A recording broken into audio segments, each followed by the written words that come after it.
बहुत स्वागत, बहुत बहुत स्वागत। गर्मी में आप आए बात सुनने, यात्रा में शामिल होने, इसके लिए सबसे पहले मैं आपको धन्यवाद करता हूं, दिल से धन्यवाद करता हूं। आपका नाम क्या है?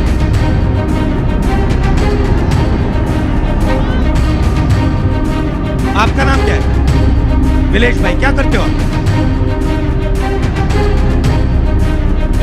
प्राइवेट स्कूल में क्लर्क।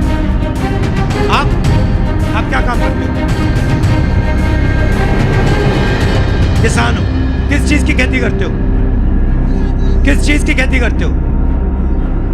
गन्ने का। कौन से वर्ग के हो आप? कौन सी कम्युनिटी के हो? आदिवासी है। आप भी आदिवासी हो। आपको मालूम है आदिवासी कितने हिंदुस्तान में? ऊपर आ जाओ, ऊपर आ जाओ।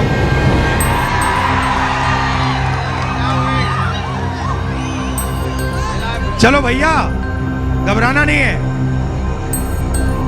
आ जाओ।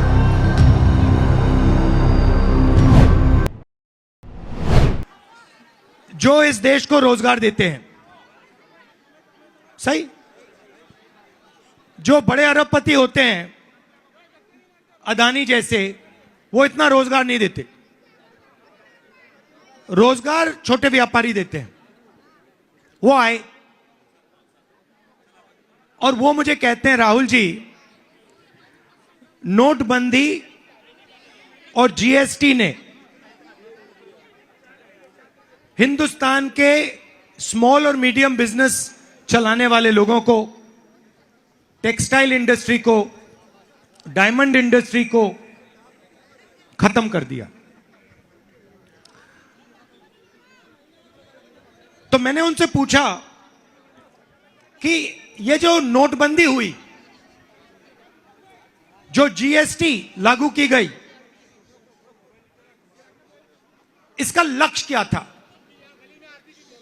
और उन्होंने एक सेकंड में मुझे जवाब दिया कि राहुल जी, लक्ष्य जीएसटी का, नोटबंदी का, हिंदुस्तान के छोटे व्यापारियों को खत्म करने का था। किसान से बात करता हूं तो किसान कहते हैं, जो 3 कानून, काले कानून किसान के खिलाफ बनाए गए, उसका लक्ष्य किसान को खत्म करने का था। आप जैसे, हिंदी नहीं समझते? ट्रांसलेशन कराऊं? हिंदी समझते हो? समझता हूं, बोलना नहीं आता है। ठीक है। तो आप जैसे हिंदुस्तान में करोड़ों किसान दिन भर काम करते हैं, ऐसी धूप में काम करते हैं, है ना? उनको पता है, ऐसे पहचाना जाता है। अगर आपने उनके हाथ ऐसे छू लिए, आपको पता लग जाएगा कि यह किसान है या मजदूर है। तो ये अपना पूरा दम लगाते हैं, जान लगा देते हैं। और ये सिर्फ आजकल एक चीज मांग रहे हैं कि हमें एमएसपी दे दीजिए, जो हम उगाते हैं उसका सही दाम दे दीजिए। आलू का चिप्स का पैकेट कितने का बिकता है? 10 रुपए का, 5 रुपए का। उसमें कितने आलू होते हैं? आधा आलू होता है उसमें। तो किसान सिर्फ यह कह रहा है कि भैया, ये जो 5 रुपए का पैकेट है, इसमें हमारी मेहनत है, इस मेहनत का थोड़ा सा फल हमें भी दे दीजिए। ज्यादा नहीं मांग रहे, ये नहीं कह रहे कि भैया 5 रुपए में से 4 रुपए हमें दीजिए। ये सिर्फ कह रहे हैं, भैया आज आप हमें 5 रुपए में से 10 पैसे देते हो, हमें आप 1 रुपया दे दीजिए, 1.5 रुपया दे दीजिए, बीजेपी कहते हैं नहीं, आलू अदानी और अंबानी बेचेंगे और जो किसान की मेहनत है उसका पैसा हम किसान को नहीं देने वाले हैं। साफ उन्होंने कह दिया कि हम लीगल एमएसपी नहीं देंगे। अब कहते हैं लीगल एमएसपी नहीं देंगे, मगर हिंदुस्तान के सबसे बड़े अरबपतियों का आप जानते हो कितना कर्जा माफ किया है? अच्छा ऐसे करो, हाँ कितना? 16 लाख करोड़। 16 लाख करोड़। अब आपको ये नॉर्मल आदमी को ये नंबर नहीं समझ आएगा, मुझे आपको ये नंबर नहीं समझ आएगा। 16 लाख करोड़ कितना होता है? इतना बड़ा है कि हम इसका कोई मतलब ही नहीं है। तो मैं आपको बताता हूं 16 लाख करोड़ कितना होता है। अगर आप 1 साल के लिए मनरेगा को चलाते हो तो उसमें 65,000 करोड़ रुपए लगते हैं। नरेंद्र मोदी जी ने 24 साल का मनरेगा का पैसा हिंदुस्तान के सबसे बड़े अरबपतियों को दे दिया। और जब, नाम क्या आपका? रसिक भाई। जब रसिक भाई कर्जा माफी की बात करते हैं तो उन्हें कहते हैं भैया तुम्हारा कर्जा हम नहीं माफ करेंगे। एमएसपी नहीं देते, कर्जा माफ नहीं करते, बीमा योजना का पैसा नहीं देते, और जब इनको माल बेचने का टाइम आता है तो एक्सपोर्ट इंपोर्ट पॉलिसी को बदल के इनके माल को मतलब पैसों पे लिया जाता है। तो छोटे व्यापारी रो रहे हैं, किसान रो रहे हैं, युवाओं को रोजगार नहीं मिल रहा। मजे कौन ले रहा है?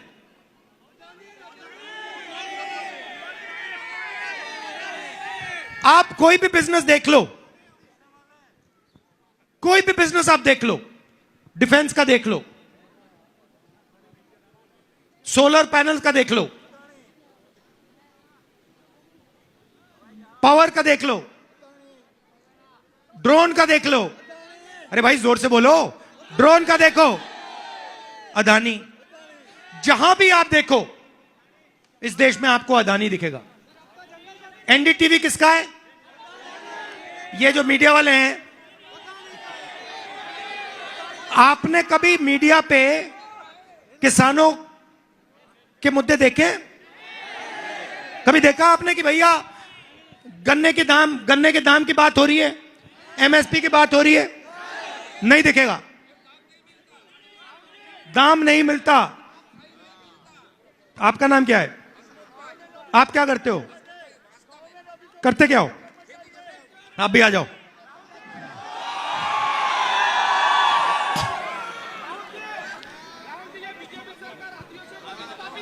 अभी मैं कर रही हूं, मैं आ रहा हूं, वहीं आ रहा हूं। बैठिए बैठिए, यहां जाइए। अब मैं आपसे पूछता हूं, हिंदुस्तान में पिछड़े वर्ग के कितने लोग हैं?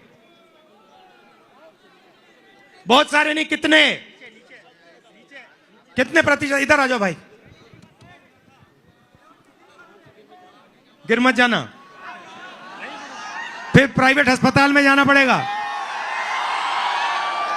गिरोगे तो प्राइवेट अस्पताल में जाना पड़ेगा, फिर लाखों रुपए लग जाएंगे, वो भी अदानी के जेब में जाएगा। तो पिछड़े वर्ग के कितने लोग हैं हिंदुस्तान में?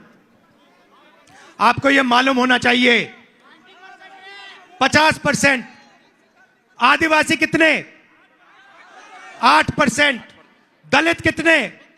15%। सब मिलाए तो कितने?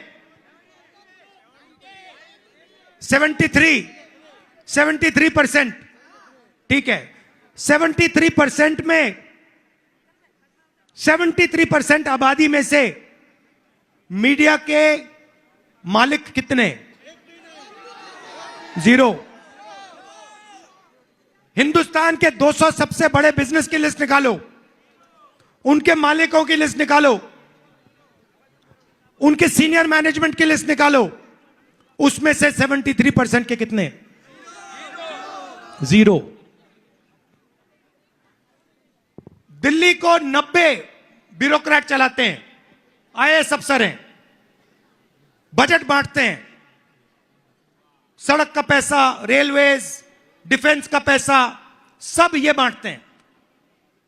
90 में से आदिवासी कितने? एक बैठा रखा है कोने में, और उसको कह रखा है तू ज्यादा मत बोल, कोने में बैठ। 100 रुपए खर्च होते हैं बजट में, तो आदिवासी अफसर कितने रुपए का निर्णय लेता है? नहीं, 10 पैसे का। आपकी भागीदारी 8%, सॉरी, आपकी आबादी 8%, आपकी भागीदारी 100 रुपए में से 10 पैसे, 8 रुपए कम से कम होनी चाहिए, मगर है 10 पैसे। पिछड़ा वर्ग 50% है, 90 में से उसके कितने अफसर? 3। उनकी भागीदारी कितनी? 50% आबादी है, भागीदारी कितनी? 5%। 73% को पूरे को मिला दो, बजट का आप 6% का निर्णय लेते हो। 6% का हिंदुस्तान की सरकार खर्च करती है पैसा, तो दलित, आदिवासी, पिछड़े 6 रुपए का निर्णय लेते हैं। भाइयों और बहनों, हिंदुस्तान में आपकी भागीदारी है ही नहीं, आपका बेवकूफ बनाया जा रहा है। और बेवकूफ कैसे बनाया जा रहा है मैं आपको दिखाता हूं। भैया जरा यहां खड़े होंगे आप? भैया, अब मैं आपको हिंदुस्तान का, इधर, हाँ थोड़ा भैया यहां देखिए जरा, इधर इधर इधर इधर भैया इधर देखिए। अब भैया मैं आपसे सवाल पूछता हूं, ये मान लीजिए जेब कतरे को इनकी जेब काटनी है, मान लीजिए, तो सबसे पहले क्या करना पड़ेगा? ध्यान भटकाना पड़ेगा। भैया उधर देखना जरा, वो देखो भैया, उधर देखना जरा, वो देखो भैया, भैया उधर देखना जरा, ये करना पड़ेगा, राइट? जब ये इधर उधर देखेगा तो फिर पीछे से उसकी जेब काटी जाएगी, राइट? और तीसरे आदमी की भी जरूरत होती है, एक जो इधर उधर दिखाता है, दूसरा जो काटता है, तीसरा कौन होता है? ये लाठी देना मुझे।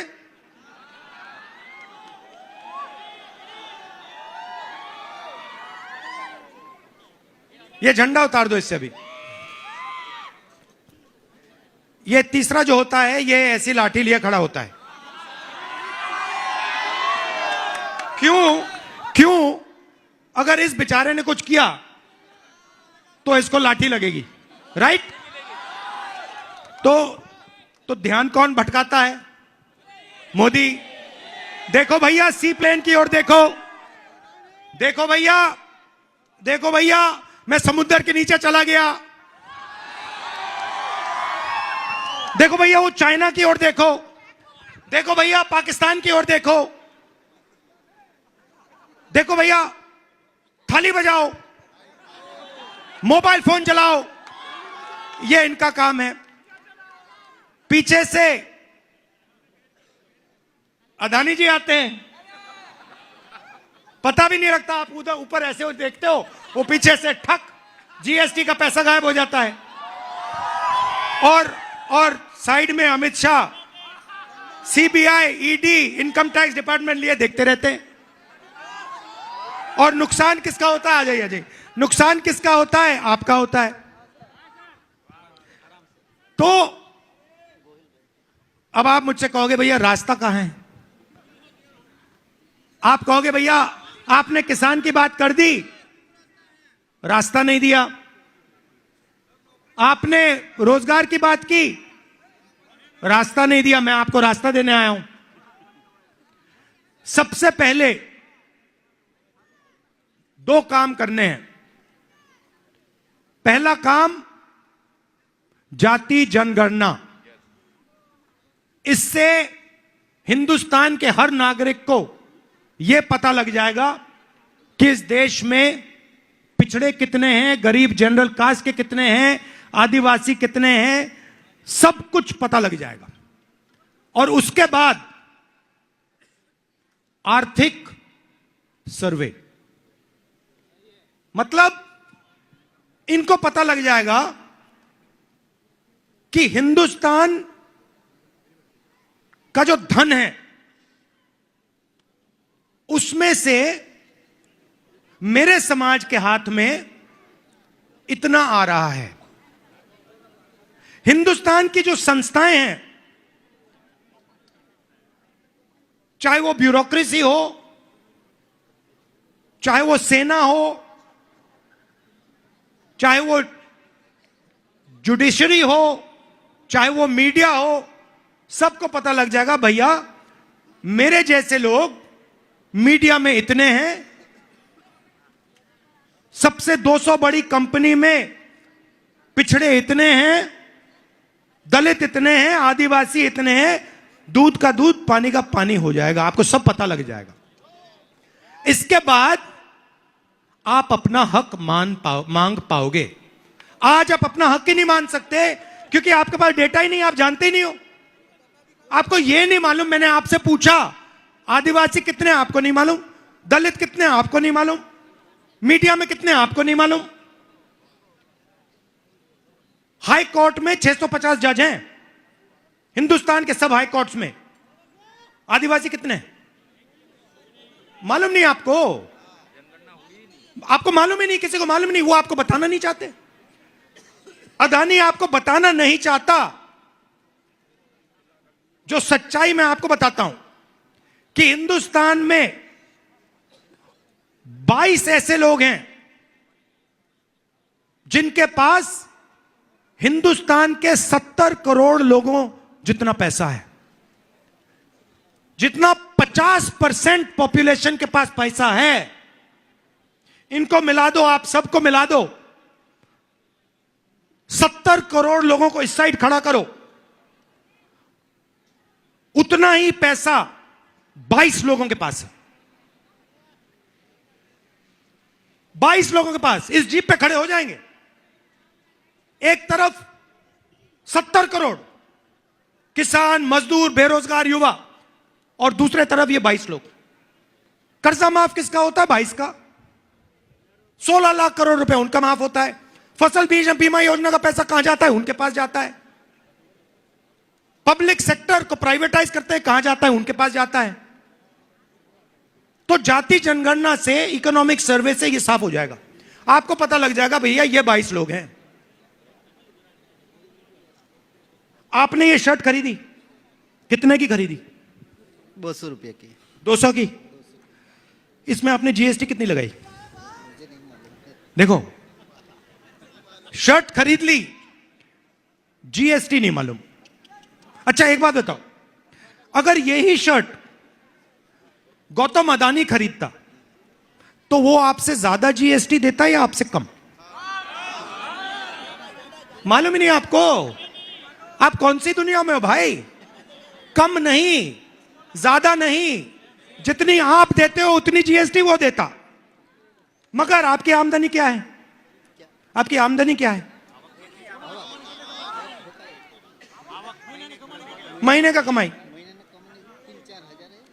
मान लो इनके 5,000 है,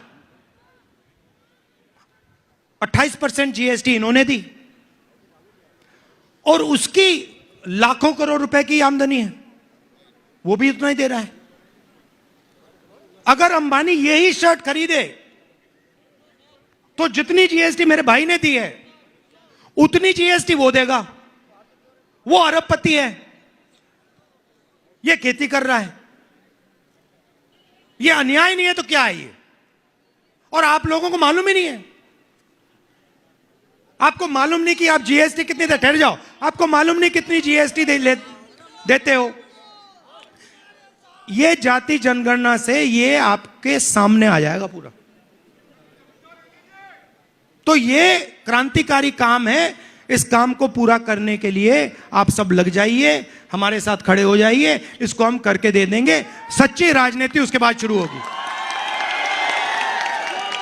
पहले क्या होता था, ये जो मेरे भाई हैं ये खेती करते थे, अब ये चाहते, ठहर जाइए भैया, अब ये इनको लगता था और शायद लगता है कि हिंदुस्तान में खेती में फ्यूचर नहीं है। सही? इनको लगता है, आज भी लगता है, पहले भी लगता था कि भाई हिंदुस्तान में खेती में फ्यूचर नहीं है। तो इनके रास्ते कौन से थे? एक रास्ता था सेना, राइट? ये कहते थे, अपने बेटे से कहते थे, देखो जाके आर्मी में जाओ, पेंशन मिलेगी, इज्जत मिलेगी, रिस्पेक्ट मिलेगी, और देश के लिए तुम जाके सेवा करोगे। रास्ता बंद कर दिया, अग्निवीर लागू कर दिया। अब कहते हैं, अब अगर ये अपने बेटे को आर्मी में भेजना चाहते हैं तो हिंदुस्तान की सरकार इनसे कहती है, देखो तुम्हारे बेटे को हम 4 साल के लिए रखेंगे, उसके बाद उसको उठा के बाहर फेंक देंगे। उसको चाइना बॉर्डर पे 6 महीने ट्रेनिंग देके खड़ा कर देंगे। चाइना के सैनिक की 3-4 साल की ट्रेनिंग होगी, इसकी ट्रेनिंग 6 महीने की, उसकी ट्रेनिंग 3-4 साल की। और फिर कहते हैं, भैया देखो आप अग्निवीर हो, अगर शहीद हो गए तो तुम्हें शहीद का दर्जा भी नहीं मिलेगा। कौन लड़ेगा? कौन जाके लड़ेगा? पहले आर्मी के जो सेंटर होते थे भरे होते थे, लाइन लगी रहती थी। आप जाके देखिए आज खाली है, कोई अग्निवीर नहीं बनना चाहता। तो वो रास्ता भी बंद कर दिया।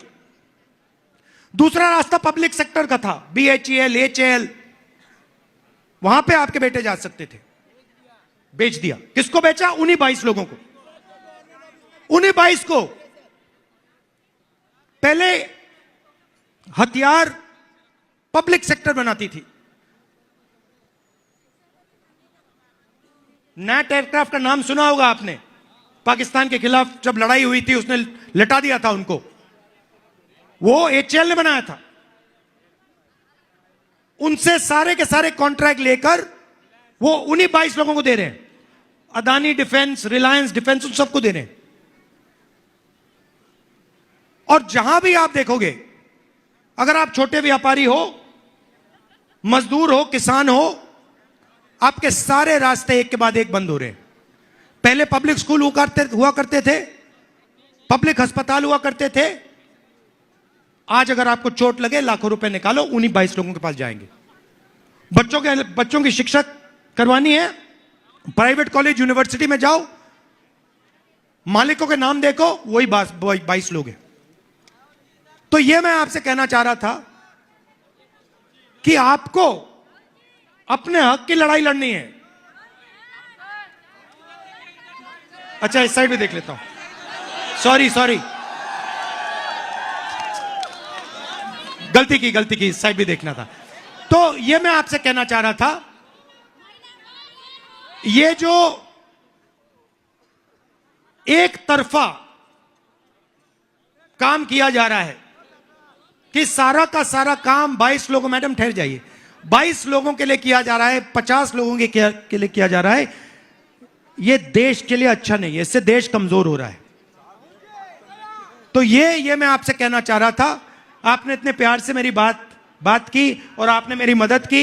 आपको थोड़ा कष्ट हुआ होगा, इसके लिए माफी मांगता हूं। आपको भी कष्ट हुआ होगा, इसके लिए माफी मांगता हूं। धन्यवाद। गले लगिए मेरे से।